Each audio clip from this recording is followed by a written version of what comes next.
Boom. Boom. Lydia, we made it. I'm so excited, Stoyan. I can't tell you. It's been a journey the last few weeks with all the weather, uh, unexpectancies and so on. But I'm so happy to see you. I am so happy to see you, grateful to be here, and thank you so much for your patience. Los Angeles has had a very unusual winter, pandemic, everything this year. And we had power outages and 75-mile-an-hour winds and all sorts of craziness that interfered. So thankfully, we have a beautiful and sunny day today, and everything's quiet. So I've been that's so excited to have you on the podcast, Lydia. Like we know each other now for several years. Since I've been working with our common friend Klaus Berner, and yes. being engaged in some video projects even for a bit. But now we're gonna have the very interesting podcast today because the topic is also super super interesting. But for those people who are tuning in live right now or listening to the podcast, I'm here with my friend Lydia Hurlbut, who's the CEO of Hurlbut Visuals, Hurlbut Academy, an exceptional leader. I would say leading from the heart and really not only achieving business results, but emphasizing a lot in her own life, but also in what I observe in the life of her team on well-being, mindfulness, and joy and happiness, living a purposeful life. So, Well, my goodness, Dwayne, that was an incredibly generous introduction. Thank you so much. And yes, I am the CEO of Hurlbut Academy and newly a Reiki practitioner / healer. So the pandemic, I think, has had us all laser focus in what really matters to us and our gifts that may be unrealized. And I started out my journey as a healer. I was on the Western side, so I did pediatric nursing, and then I went into forensics. I was a sexual assault investigator. I really dealt with kind of the hard reality of abuse, and I studied serial killers. I was going to go to Quantico and join the FBI, and I became a death investigator. I did all of this in the mid 90s when I was at the University of Virginia doing my graduate work. I decided after the hiring freeze at the FBI that it was very incompatible to be a field agent and married to my husband, Shane Hurlbut, who I love very deeply, and he would be off shooting movies and I would be in a field office somewhere. And honestly, being married was more important to me at that point. So came back to Los Angeles. We commuted for a year when I was in graduate school, and then I worked with the California Sexual Assault Investigators Association, eventually decided to have kids, really wanted to be present for that. So I stayed home for the first 5 years with both of our kids and did volunteering. I became a certified life coach, and that led to marketing and business in 2009. So that's kind of my long and involved journey.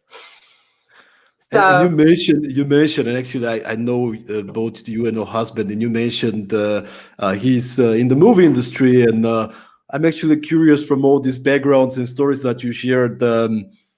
What was it to observe the movie industry when it comes to all these topics of mindful living and managing energy and these kind of things? Like, it's not an industry that's synonym of health and well-being, to say, Well, right? exactly. And I hope, and it's my dedication and absolute mission in life to change that, because I think there's so much possibility there. But historically, the film industry has been very hard driving, long hours. You can never call in sick. Just not conducive to balance. And again, I hope that that is changing. I think the pandemic has really had an impact on some of that with quarantining and getting paid for, sick days, and things are slowly changing. But for those of you that don't know, Shane Hurlbut my husband is a member of the American Society of Cinematographers, the Academy of Motion Picture Arts and Sciences. And what's really interesting about the journey that Shane and I have been on together in business is that before he had an agent, when he was starting out as a third electric, well, he was a grip truck driver and then third electric, I kept his calendar. So I was nursing, and then I was quote unquote, his agent before he had one. So I would help him book jobs, and I would make sure that we were paid on time, et cetera, et cetera. And so I have evolved, because Shane and I have been married for 33 years, through his entire career into a variety of different roles. And then in 2009, we decided that together we could create something extraordinary, which was the Hurlbut Visuals blog, which was called the Hurl blog. And that was based on his work on the movie Act of Valor.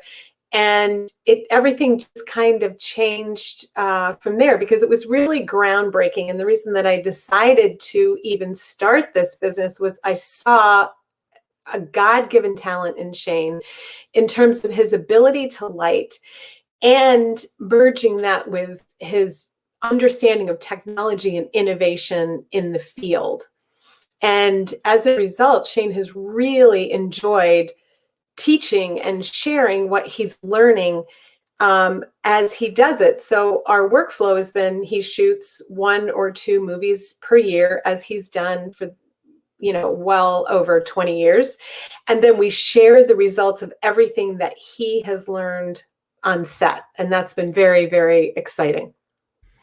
And by the way, if any of you is into storytelling, video making, filmmaking, and if you haven't heard about the Hurlbut Academy, Hurlbut Visuals, I think you're pretty much behind. It's an exceptional content. I've been a member of Shane's inner circle back when I was a film producer, and the content is just exceptional. It's no BS. It's down to earth, but it's really in depth. You really have to love it, and to love details and what really makes a difference in those things. So I'm really impressed by the level of excellence that you're always striving for. So thanks, Lydia, for just really leading the way, paving the way for us to learn. Well, thank you so much. And I have to say that it's really about creating aha moments, because everybody has a different and unique journey in the way that they come into filmmaking, or they become obsessed with it. Some people know that they want to do it their entire lives. We have a member in our group, Gabe Sheets. He's been with us since he was 12 years old, and he has known that he wants to be a director since the beginning. And I find that so inspiring and extraordinary. Other people at 55 all of a sudden say, I don't want to do corporate work anymore. I love taking stills. I love shooting. Video is exciting to me. And all of a sudden, they decide that they want to become a filmmaker. And so it's really about providing a breadth of excellence, specifically in cinematography. But we touch on topics such as directing, obviously, because that overlaps with cinematography so much. And we have a lot of DP directors, or DP editors, director of photography and cinematographer. There's a whole terminology thing, but just know in my mind, one and the same. So I refer to it as DP just because Shane considers himself as a director of photography, but there's this whole nomenclature thing. But it really, the naming doesn't matter. What really matters is that you cannot imagine doing anything else with your life. You're so obsessed with this. It just is like breathing, or it's kind of like an artist. Every artist has to do their genius and their craft, or they feel unfulfilled in their life. And so a painter has to paint, a musician has to play, and filmmakers have to shoot their stories. So it's that type of, it's a part of who you are and what makes you tick, and what makes you joyful and happy. And I think it's a very good way to transition to these type of topics. The idea of pursuing things that you're passionate about. As you said, you're so engaged in them that it becomes close to obsession. How do one, like a lot of listeners right now, many of them maybe reflecting right now, trying to figure out what's the next step, or basically what I really love to do. So how does one find this this passion?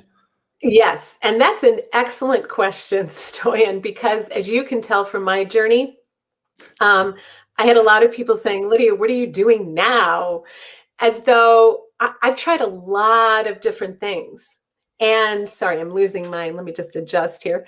The reason that I've tried so many things is that I have a lot of interests.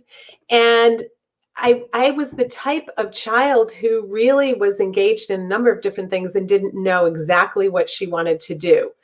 So the first thing that I would say to answer your question is really pay attention to what others say that you're good at. That is a very important thing, because I don't think I paid attention to that enough. And it was so funny because when I think back to high school and grade school, I was the one who everybody called to solve their problems. It's like if they broke up with a boyfriend or they had a fight with somebody, and we had the old phone with the long cord, and it was always in my bedroom. This is way before cell phones. And my dad would constantly come in and be like, oh my gosh, you're on the phone again. Like, I need the phone. There was one phone in the house, right?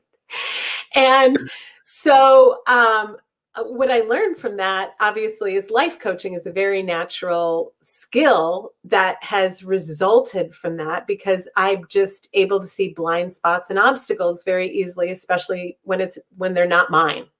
So I think it's really paying attention to what people say that you're good at, and paying attention to what boosts your energy and what drains your energy, because anything that is seriously energy draining means that you're not in your genius. You're not in your flow. It's something that you're doing that you kind of dread. It's the pieces of the business.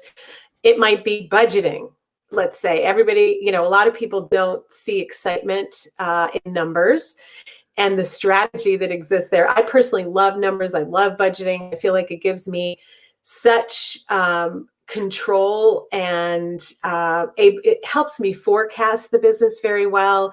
It prevents curveballs, but a lot of people hate budgeting. And so that may, just know that may or may not be your genius. And if it's not, try to spend as little time in there as possible, and hire it out as soon as you can. Because the more that you can delegate, the more that you can stay in where your genius really lies as your business grows, the more successful you will be. One important thing I want to add on top of what you just said is just looking at your story and your background and the number of passions that you just shared with us, that you have, from life coaching to budgeting to education and educating and inspiring people. I just want to add this because I think I've been struggling a lot myself to find out what's the one thing, right? Always looking for the one thing that I should be.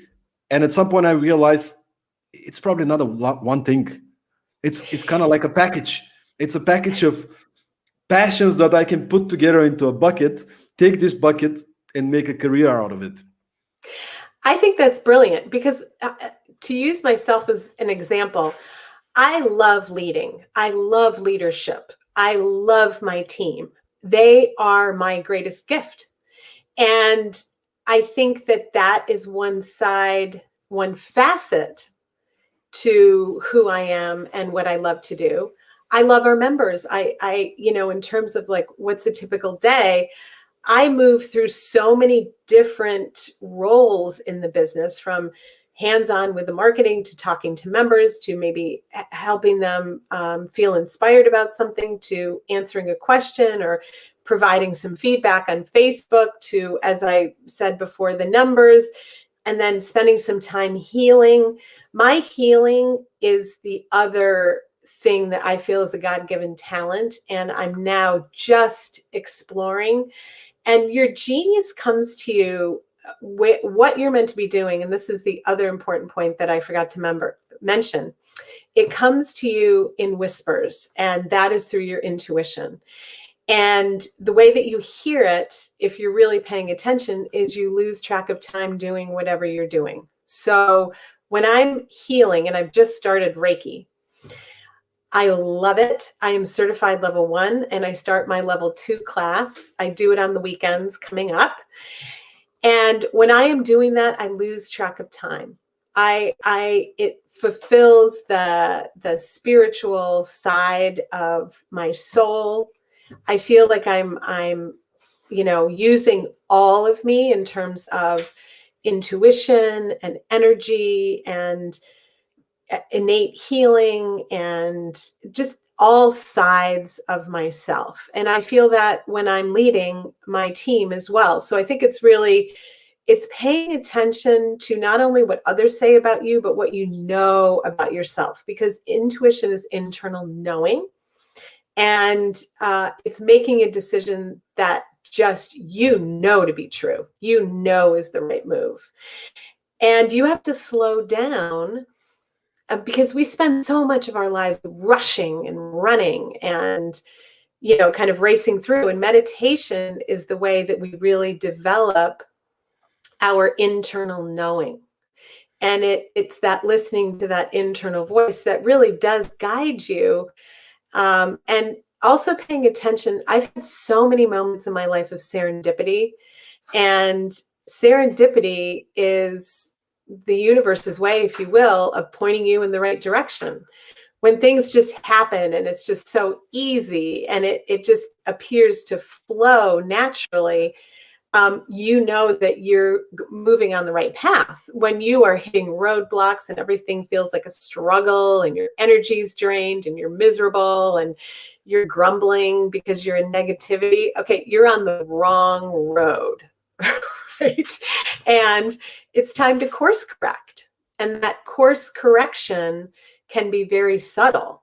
And I think we used to think in terms of career as, you went to college, you got a degree, you got a job, and you did that for the next 35, 40 years until you retired. And then you collected Medicare and Social Security and everything. And that was the life that you were forced to live. And I think we've evolved so much since then, right? It is not that straight road. It may be a very long and winding road, and it's paying attention to what you're really good at. It's still important to get a degree and to really challenge yourself intellectually. But there's so many ways to do that now. And I think that is the other secret to finding what you love, is that you may pick up a book and not be able to put it down. And it has nothing to do with your current job. And you think, wow, I'm just fascinated by this. So be curious. Curiosity is something that I have really tried to embrace, a childlike curiosity instead of moving into frustration, because curiosity is our greatest asset. It's our greatest asset because it gets the brain unstuck. And I love curiosity. Just get curious and figure out if there's criticism. Why are they saying that about you? It's not personal, right? It's that somebody is giving you the gift of observation. And I think it's very hard not to personalize things, because I do it too. But if you can really step back from that and take it as a gift and take your ego out of it, then it just takes you so much further, and for your team too. So we have really tried to get curiosity flowing, and that leads to excitement. I love that. And if I can add again on top of it, curiosity plus action and experimenting. Yes. So I mean, curiosity is great, but also don't be afraid to actually try things out when you get curious about them. And I think many people get stuck by what if that's not my dream job? Or what is that like? Well, how would you know, right? Unless you try. And I am a certified, my master's degree is in critical care nursing. So if you told me that I would be leading a team on film education, on cinematography education, I would say that you had lost your mind when I started this whole thing. So I've had a steep learning curve, a lot of self-taught business, and I've made loads of mistakes and errors and miscalculations. And but this is the trial and error. It's like, okay, we try something. Did that work for the team? Did that work for our members? One of the most important business things that I'd love to share that we have learned in terms of productivity, because I know that that is a lot of what this is about, is really finding something, drilling down and doing it really well. The overloading your team, trying to be all things to all people, what you say yes to is absolutely critical for a team. So it's so much more important to say no to things, especially once you have, and I think people are terrified to say no. They're scared to say no to jobs that are not right for them, to shoots that are not right for them, because of this scarcity mentality that, oh my gosh, if I turn this down, that's all that will be there. There won't be anything else coming. There won't be any other opportunity. And so we have decided that we want to do everything cinematography and cinematography adjacent. So, cinematography plus editing, plus producing, plus direction, plus production design, plus sound, plus all of that. And we're still building out, but we do that really well. And that's what we want to continue to do in terms of education. And I think that once you understand what you do well and where you're having success, continue to expand that out, continue to do more of that.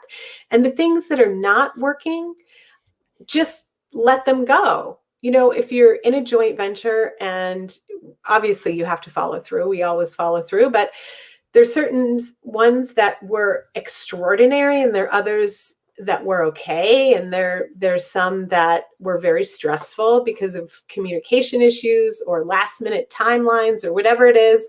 So it's really understanding how you and your team work most efficiently, and then who you energetically vibe with, truthfully, because if you love the team you're working with, it's extraordinary. It's just the energy matches, the workflows match. It's a remarkable. And then you're sad when the project's over, the joint venture is over, and you think, oh my gosh, what else can we do together? How can we have the same? It's kind of like shooting a feature. You're with this entire team that is like a family, and you work so hard, let's say 6-day weeks, 10 hours a day, 12 hours a day. You are in it with this team that just feels like family. And then when the movie's over, everyone is so sad because that you're not going to see one another for a while again. And you may or may not have the opportunity to collaborate again because it's such an intense, incredible storytelling experience. And then you all go back to your families, or your dogs, or your home, or your whatever it is, and that's it. And so it's a very incredible and sad feeling at the same time. And so I think business is very like that. When you're in a joint venture, when you're collaborating with people that really understand you, it's extraordinary. And then you're so sad when it's over and you just want to figure out a way to make something else happen again. Yeah, so in many ways, the topic of the day, managing your energy while building a successful business, from what you're saying, is starting at the recruitment point, right? Who do we bring on board? Yes, so important. And for us, for example, and that's a great point. I am now, again, we've been doing this since 2009 is when we started. So I pretty much intuitively know, though I always let things play out, based on an initial interview. And, we do obviously intro interviews with some of my staff. And then by the time it gets to me, you can tell right away if you're jiving with that person. So for us, it's not, when we hire, it for sure is the energy and the personality and will they fit well with the team. But what's more concerning to me is that they're independent. We require a certain level of autonomy and independence. And I am not a micromanager. I believe that you give clear direction and then you let your team do their thing. And I rely on people to come to me for questions, for check-ins. I mean, we use Trello, we use Google Docs, we have our systems in place for sure. And systems are very important. We have a weekly staff meeting to check in, and we insist everybody's on video. And it was so funny because initially everybody was so shy. Okay. All of these behind the camera people that work for me don't like to be in front of the camera. And Shane and I would be the lone people on video. And I finally said to my team, I have to see your eyeballs, because when I see your eyeballs and I see your facial expression, that tells me as a leader how you are. And that is very important to me. I have to see you, okay? Because that's how I lead. I instantly can tell if somebody's upset, if they didn't sleep well. I read people. I'm a people magnet as a healer, right? And so I have to be able to see you, to sense your energy, to intuitively vibe with you, or I can't lead. And so now we have everybody. People have even come without makeup, the women members on my team, and they're becoming vulnerable. They are becoming okay with just showing up. And this is so important because it teaches people how to just be there authentically in a sacred, safe space that really is very nourishing. And it's difficult to get that because we love to be together in the office. I mean, that's how we did everything. We had our brainstorming sessions. I used to do an annual retreat every year for my staff where it was just pampering them, brainstorming. This is pre-COVID. How long was this retreat? How many days or?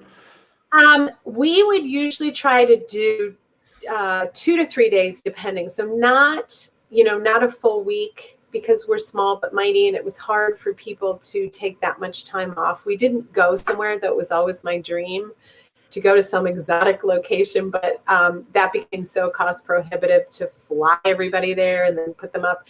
We're just not quite there yet. So we would do locally. I would go to this incredible hotel and book a suite. So we're out of the office, and we had fresh fruit, super healthy, if you can imagine, just brimming with everything pampering. I even brought in massage there, like chair massage and some meditation. And it was just about pampering my team for all of their work and their excellence. And I felt like we would do the business vision nights of the round table for the entire year. Now that with COVID, everybody has dispersed and lives all over the country, and it's become even trickier to connect, and it's not safe right now, truthfully. But eventually I feel like I would love to do this again, and it makes sense for us when we occasionally do a hands-on workshop that we love to do. So we do in-person, hands-on, maybe once every 3 to 5 years. That is really an intensive with station rotation where you get to put your skill set, everything that you've learned online is cemented offline. And filmmakers met one another from all over the world. I mean, we had people at our last one fly in from all over the world, and it was extraordinary. It was just an incredible day. So 3 days, actually. It was a Friday, Saturday, Sunday. So we did it over a weekend. But each day was extraordinary. And what I loved about that is the people that went to that intensive continued to stay in touch and collaborate together. And all of a sudden, you're seeing that they're on projects together. So it was really, really an extraordinary time together. And I think that there is something to be said for that one-on-one. You're out of the office and you are just free flowing with vision, because that's the really fun part of the business, is the envisioning and what is it that we want to do. And then you get your 1, 3, and 5-year plans down. And of course there are change, because this is just the team getting together. And then comes the implementation part, right? Where you're like, wow, we can create grand visions, but in terms of the ability to implement those, we might have to pick one of the 15 things that we wanted to do, or 2, and take it to the goal line, right? So, what I'm curious about when you're speaking about the vision and setting the goals, I'm also curious to hear from a practical perspective, how do you define the priorities for the next quarter? Like, do you have any specific process like that you break this long-term vision into specific projects, something that maybe the listeners could get some inspirations by? Absolutely. So, and again, this has been a lot of trial and error, especially, with a membership-based site. So we have different goals for the year, one of which is a content goal. And for the content goal, Shane and my creative director make that vision and plan, and they do it very specifically with a content calendar. How much content are we going to roll out every month? The way that we shoot content is we shoot extraordinary amounts of content in chunks of time, and then have enough to edit for a year or 2, and then, give that to members monthly or twice a month, as we've done recently, so there's constantly new content being infused. So even if you've been with us from the beginning, you constantly get new content. But I think it's having point people, to answer your question very specifically, that manage the different goals. So content and content delivery is our creative director, in conjunction with Shane, because they ask members, what is it that they would like to learn? And based on that member feedback, then we create content that our members are asking for. And I think that that's something very unusual, because it's very important in a business not to assume that you know what your customers want. You need to ask them. You need to ask them, you need to pay attention, and you need to create the business around the needs of the customer and not what you think works for goals. So that is a very salient point that I have learned over the years. Just before you continue, we actually have a confirmation. Steven Sage is writing us from LinkedIn saying the site is amazing. I've learned so much. Hello, Steve, and thank you so much. And Steve is an extraordinary New York filmmaker, and I'm so happy to have you here, Steve. So that is the goals and setting goals for the year. We have had a lot of different marketing teams, and we now have an extraordinary filmmaker doing our marketing. And we have learned that we are very niched and tricky to market.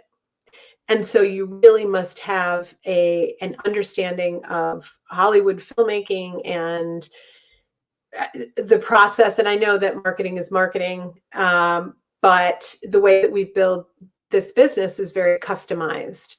And so for now, it is working beautifully for us to do our own marketing. And so we have a marketing agenda per quarter. And then we break that quarterly agenda down based on our analytics and statistics of what has worked in the past. It's very important to pay attention to your analytics. And then different things that we would like to try. So maybe we try one additional thing. But it is really having a very specific plan. So the SMART goals that everybody talks about, specific, measurable, timely, et cetera, et cetera. If you just Google SMART goal, relevant, I'm getting them all out of order, but this is from my life coaching. It's very important to make your goals SMART so that you can attain. An attainable goal is a very difficult goal to write. And specificity matters, because the biggest thing I can tell you is that money loves clarity. And the more clear and specific and measurable and attainable that you can be with your goal, so that you surpass it and you don't miss it, you don't just barely make it, but you over deliver, is very, very it helps the team not become demoralized. It's very valuable. Very, very valuable. So we do that. We have a marketing meeting every single month. I meet with my marketing director every single month. He and I decide the marketing agenda, because again, we're small but mighty. We're not a huge team. And then he creates the monthly vision and he breaks it down for every single department. So we have, our editor may need to edit something to achieve that goal, or our social media team may need to, understand very specifically what is the languaging to achieve that goal. What are they driving and doing in social media? And so it's looking at every single department that you have in your business, and then making sure that there's great communication between marketing and because marketing and business vision drives the business. I mean, honestly, those two hand in hand. And I think taking it by month and then picking a specific goal, such as if you have a store, you want to sell 50 products this month, to be very, very specific. And then it's like, okay, we want to sell 50 products. What are we going to do on social media? What are we going to do in terms of writing and newsletters and blog posts? And there's a lot that goes into marketing, a lot.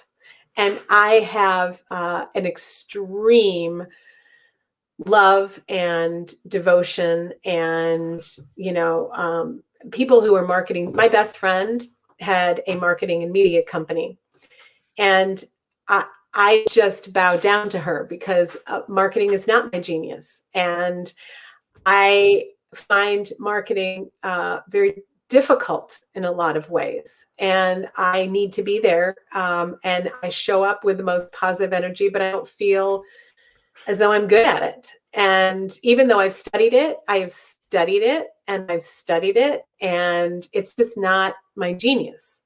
So I rely on people who really love it and who are good at it, and it's a piece of their genius. And I think it's also knowing, Stoyan, what you're good at and where and really what you're not good at. And I can tell you, I'm horrible with technology, right? Like, I know my weaknesses. I love people. I love communication. I'm horrible with technology. It's just not my thing. And so I offload those pieces that are so energy draining and not in my natural skill set. And I did it as soon as I could. For example, the business used to be Shane, myself, and our web developer, because I said to Shane, we looked at each other and we said, there's no way we can create a website. We don't have that skill set. Okay. It is not us. And so we saved money and used our savings to hire a web developer, because we funded our business in the beginning. That was our first hire, because we knew we would do it wrong and we would waste a ton of time. And we put our energy and effort into the writing, into all of the other areas that we really enjoyed. I really love that you're saying that. And one of the most highly rated exercises that we do a lot of workshops with startups, with teams that are more into innovation and so on. And one of the exercises that they really like, and I think it's super super useful. Is it's inspired by Eric Mead, and it's called the row mapping. But the basic part of it is for everybody from the team to get aware, first of all, for themselves. What are the things that I love to do? What are the things that I love to do? I'm good at. What are the things that I'm okay with it, but I don't really love it? And then finally, what are the things that I dislike doing? I hate to do those things. And then let's Yes. map it down. Let's see what my co-founders, my partners, what they What love they to do, can what they're take. good at. Yeah. And then let's kind of tweak things around. And just like you said, it's a great example. Web development, not us. We need to get this guy because it's going to save us so much effort, actually so much money as well in the long run. So I'm really happy that you kind of brought this into equation as well.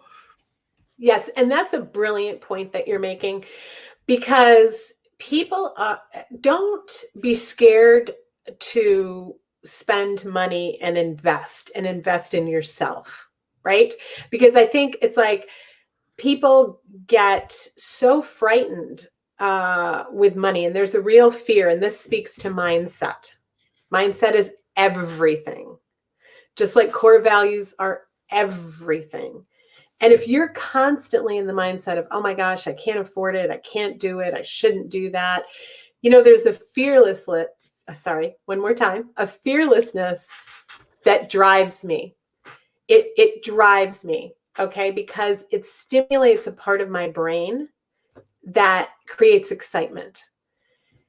And learning Reiki is very difficult. It's not an easy skill. There's a lot to it. Was I scared? Did the part of my brain think, wow, Lydia, what are you thinking? How can you fit this in? How do you, what makes you think you're good at this? All of those negative thoughts, right? And then you just push yourself to complete. You just push through all of that and say, you can write down all the negative thoughts and then burn it. You can journal about all the reasons that you should be doing it. And I always make like a plus minus list, but this goes for business too. Believe in your business, believe in yourself, believe in your creativity. Because the more belief and fearlessness that you put out there, the more that comes back to you, because it's an energetic exchange. So if you're putting fear, scarcity, that is what comes into your life, because that's what everybody hears. And then that's so repelling. It's a business repellent, right? And I think we don't pay attention to our words. Words matter. How are you? I'm fantastic. I have a great life, right? Words really matter, because it's what we're putting out there. It's what other people are hearing from us. And it doesn't mean that you're not scared, because absolutely I feel fear and I'm very vulnerable about that. But at the same time, I know what I can control and what I can't control, and the things that I have no control over, I don't waste a second being fearful about, right? Because it honestly is a waste of my very precious energy. And the things that I do have control over, I put a ton of energy into so that those will grow and magnify and amplify, right? And the ripple effect. And, I learned this lesson, Stoyan, because just very briefly, I love storytelling. Back in 2006, Shane was on We Are Marshall, the amazing true story. And I was at home with the kids. I was not taking good care of myself at that point, because we decided to have a home base. My kids wanted to be in their community and go to local schools. And every life balance home situation is very different for every filmmaker. So both kids got sick, so I didn't get a lot of sleep, and I was, solo parenting with Shane on the road. And all of a sudden one night I woke up with 105-degree fever, and I thought, holy cow, like, I'm alone with two small children. Our son Miles was in preschool at that point, and Kira was first or second grade. And I couldn't function. And I called thank God I had the phone number of our family practitioner doctor, because I just did, because of my nursing background. And I instantly knew I had spinal meningitis. And so I'm texting him at 5 o'clock in the morning saying, Dr. Edinger, I am really in trouble. I have 105. I think it's meningitis. I have all the symptoms. And I don't know what to do. And he called me back, and he's constantly a guy who is like, well, there's a 1 in blah, blah, blah, blah, blah, blah chance of having this. And I'm sure it's just a virus. Don't worry about it. But I need to see you in my office. So I knew I couldn't drive. So I got a girlfriend to take me. She dropped my kids off at the pediatrician and then took them. And then his office was right across the street. Sure enough, smash cut to spinal meningitis, 2 weeks in the hospital, viral spinal meningitis. And I was unable to function. And the lesson that taught me, and I feel so blessed, because if that doesn't make you pay attention to your energy, to it takes the crisis so many times for so many of us to wake up and pay attention. And I knew in that moment, it was terrifying being a parent. We had best friends fly in and family fly in, and people took different chunks for my kids. And I felt so lucky. But that made me pay attention to energy and the way that I was not valuing myself, because as a caretaker, which is one of my God-given talents, I was so busy meeting the needs of everybody else and not paying attention to myself. And it's still a trap for me. It's a landmine. And at my age now, I have my dad and Shane's mom in my house, 81 and 86, that I am helping. And Shane's still leaving and shooting movies. The kids are older. But my point is that life never becomes less about caretaking or helping others or managing. Life constantly throws you so much, and it is paying attention to you and your needs and what fills you up so that you can be there for others in your life. And I was recently reminded of this fact, because my body always gives me signals every single time. And we need to pay attention to those, right? So I was lucky not to have any long-term effects from the spinal meningitis, and I feel so blessed because it's rare. And thankfully, this is a little issue with my right knee. It's nothing serious. It's arthritis, and I pulled a ligament. But my body is yet again saying, you know what, you really do need to take better care of yourself through stretching, through paying attention to yourself and your needs. And it helps us to notice. So I think that is my ever driving force and my obsession with energy and understanding health, because filmmakers can never get sick. So many people rely on me right now. I can't afford to get sick either. And so I have become about trying extreme wellness methods in a variety of things, supplements and vitamins and certain, ways that I eat, just paying attention to foods that bother me. And it's not an allergy. It's just, I don't feel energetic when I eat certain things like sugar. I feel horrible. And I feel fueled when I drink green juice or whatever, right? So it's paying attention to the signals that your body is giving you. And because if you own your energy, my friend Melissa Yamaguchi says this, you own your life, right? You are driving your life. You don't feel as though your life is driving you. Yeah, and Stephen had a few comments connected to that. Stephen, thanks for being with us today. Great having you. Beautiful positive energy. So he says, knowing how to direct your energy is the most important thing to know. Then he mentioned maintaining a confident aura. And then he was also fascinated by your story, saying, great story. God bless you. And we actually had another question coming in. I think it's a very relevant question connected to what you were sharing. which I wanted to actually add on top, not just being aware about the listening to your body and your energy, but really making it a priority. Make it a priority, which is Yes. super important. And I'll just ask the question connected to this from Mane, which is how to keep the head up in these uncertain and challenging times. What do you find helpful coping with hardships and restrictions we face these days due to the pandemic, emotionally and practically? Thank you for sharing so much value. I think it's a beautiful question. Many people listening right now are maybe been working from home for a long time, have been sick by the virus or had somebody else in their home that has to go through this thing. So Lydia, if you can share maybe some insights, that would be really great. Absolutely. And it is a very challenging time that we are living in. I feel sometimes, so when you're very empathic, as I am, you really need to protect yourself from all. I do like a protective, if you think of an energetic bubble, just of white light that just kind of you put around you, right? I do this for my family, and I do this for myself and my friends and everybody that I love. It's just like a little prayer, if you will, of just white light energy, that they be safe, that they be healthy, that they not be harmed.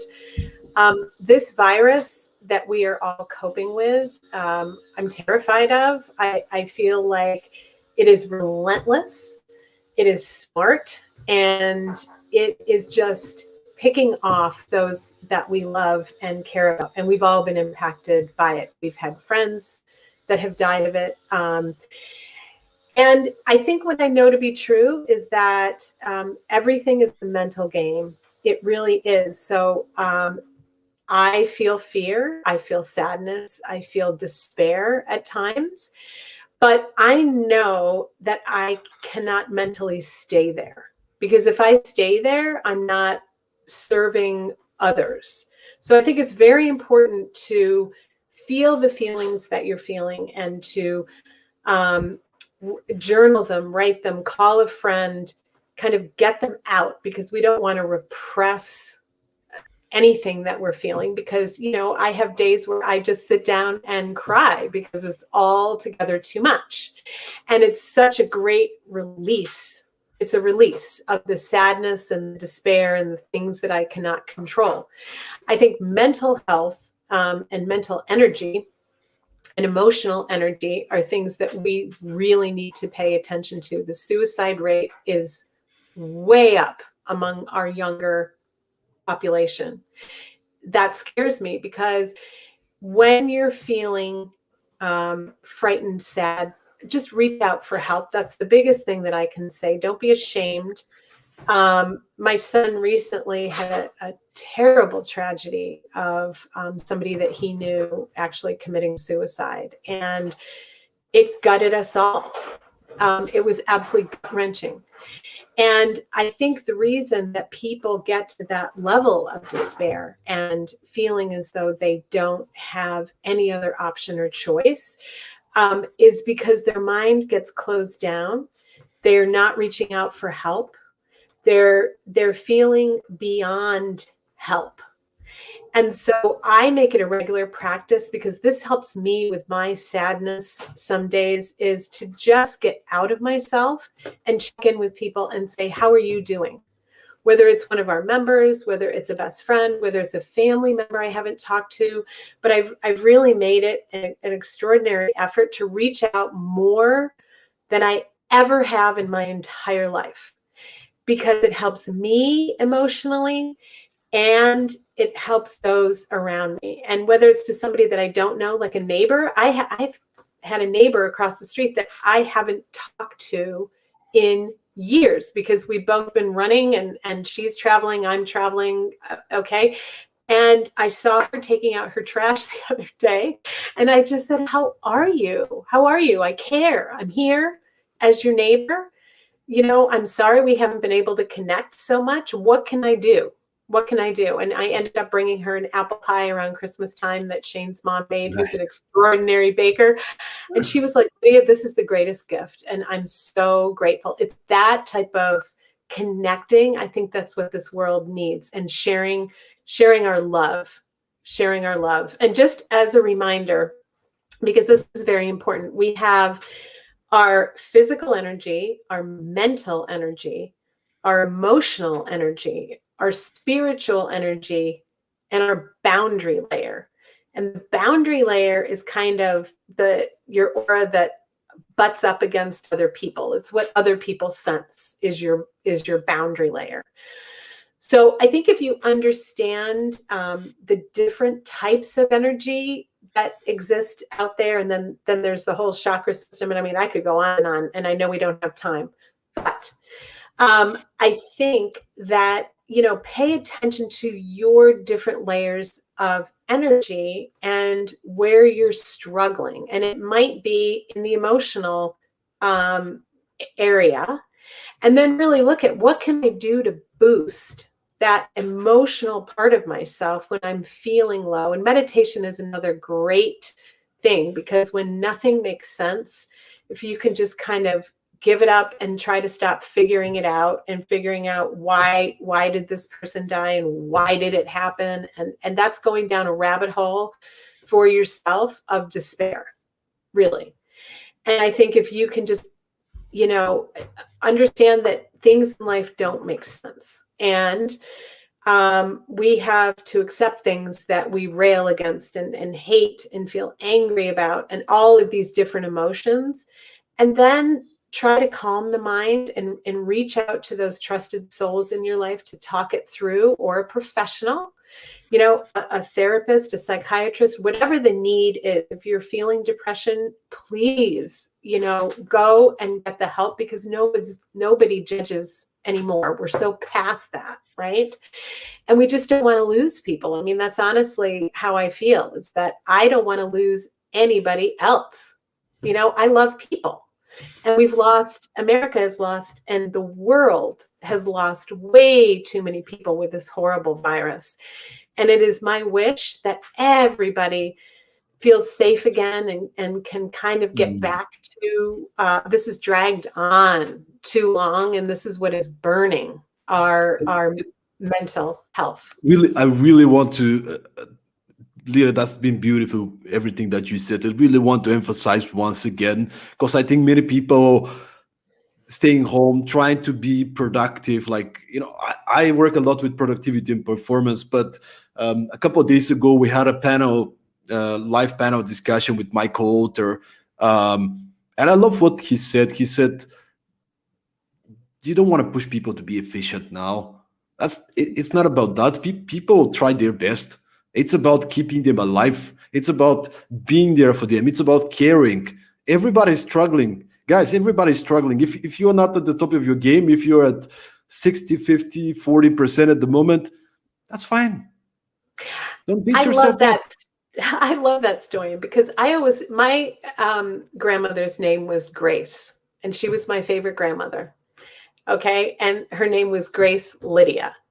And I was named after Grandma Grace, and her name is a word that is constantly in my vocabulary, because it's about giving people grace and understanding. Think about what we're dealing with here for 1 second this year. Okay. In the old days, we had our job, we had our kids, our family to manage, we had our friendships. We could go and fill ourselves up with, let's say a foot massage or a facial, or all of the things that just, gave us some release. Okay, now we're locked down. We have to monitor things that we may or may not understand in terms of disease and viruses and community spread, and how to protect yourself, and information overload and fear and anxiety and all of these things. It's like you need to become an immunologist, right? You need to understand all of this, right? It's very complicated. It's not easy to understand all of this science. And so for the average person, I feel like they have a whole other job just dealing with the virus on top of their regular job. And so I think if we can think of it in those terms and really have ease, love, and grace, and understanding that people are trying their hardest and they are doing their best. They really, truly are. And to be relentless and exacting doesn't work. It doesn't work energetically. It doesn't work for your team. People are job hopping and switching jobs more than ever now. And that is very bad for business, by the way. It's horrible. And I would like to have my same team. I'm all about having people forever, because who wants to deal with turnover all the time, right? So it is about cherishing your team, about showering them with love and giving them grace when a deadline has to push, and really supporting them emotionally in whatever ways you can, truly, whether that's with reassurance, whether that's encouraging them to take a little bit of time off to kind of regroup and get their head right. I had to do that for myself a couple of days. I felt that I was not the best leader I could be. And I called my operations manager and I said, I just need a few personal leave days. I need to get my head right, because I was just overwhelmed and too much, right? Okay, that does not bode well with great leadership. So I took time, I regrouped, I took care of my knee, I'm still taking care of it. And I felt like, okay, you know what? I'm ready to be back with the best version of myself. And so I think it is really giving people permission to state what they need, and to say, you know what, I'm really scared and I need help right now. And that may be the need. And you know what? That's okay. That's okay.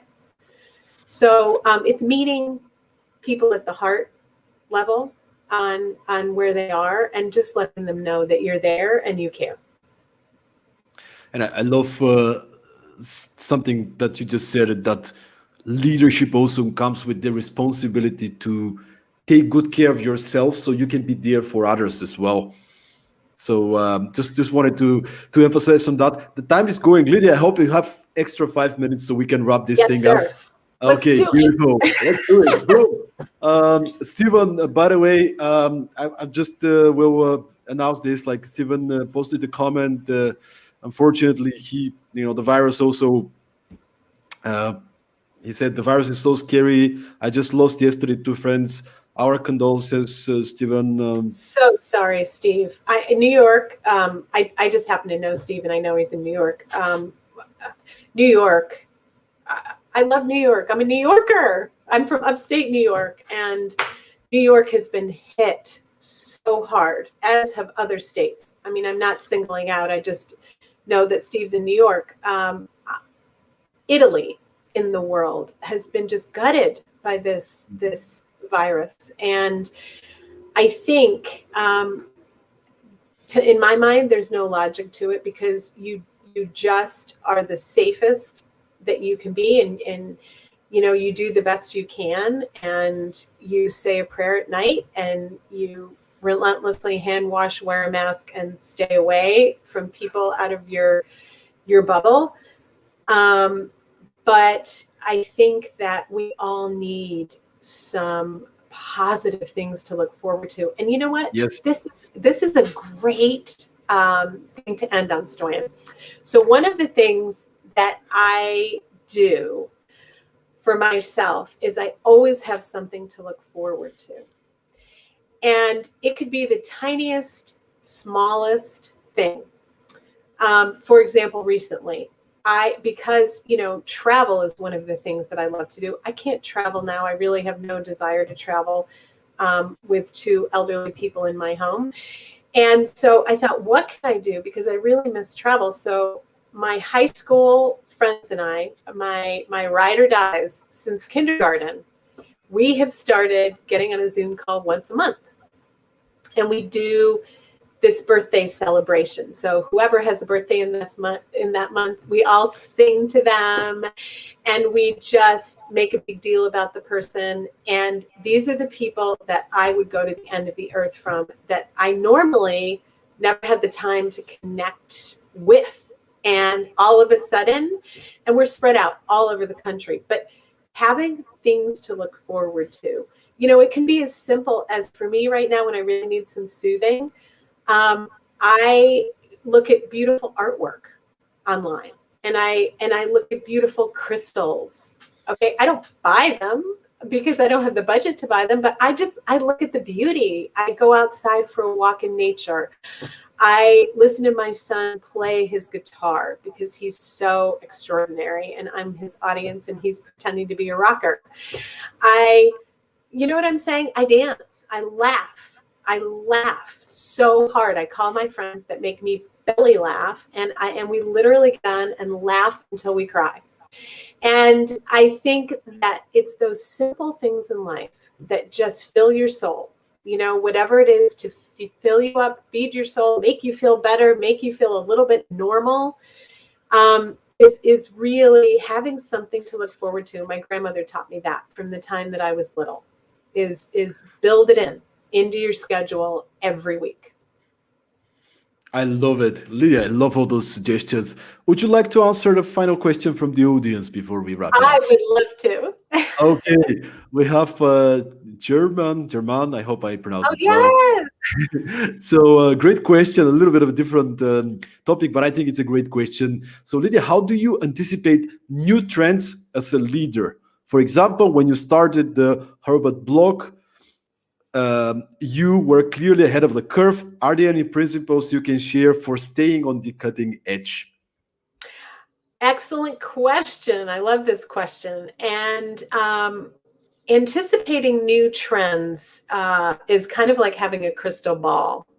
And I think that you do your best to look at where your industry is headed, trends that work, things that are popular. And then one thing that I've always done is I look to other industries to see what they are doing in business. I feel that this is very important because we can get so laser focused in our own worlds. So I really pay attention to the music industry because music is very similar to film. I pay attention to what the billionaires are doing. I always have, in the ways that they're charitable, in technologies that they're developing. I've always studied the billionaires. I think that you study people outside of your zone. And because I feel that if I had all the money in the world, what would I love to do, or what would be important to me? And it's interesting, for example, to see what Jeff Bezos is doing right now, as he has, handed us over his CEO baton. So those are just, I hope that answers your question well, but I think it's really, I read and I read and I read. And I read in my own industry and I read outside of my own industry. And I think that is really, it's about being relevant. I think more than anything, it's about remaining very relevant. It's not so much about having the perfect strategy or perfect vision or knowing exactly what's going to come next. But as long as you're relevant and part of the conversation, and you're flexible and able to make tweaks based on how business changes, because look, business constantly changes. Business is ever changing. So I think it's about being flexible and remaining relevant. And that is really what I strive for with our business. I think he will definitely enjoy this answer. I'm just super insightful what you said about the following the billionaires and what their next move is and where their interests are. I think that's something to really think about. Lydia, it's been such a pleasure having you. The time is flying, but before we say goodbye to everyone, I really want you, if you can share a little bit about Hurlbut Academy. Where could people find you? Learn more about the amazing content that you guys are producing and everything. So Yes. please enlighten us.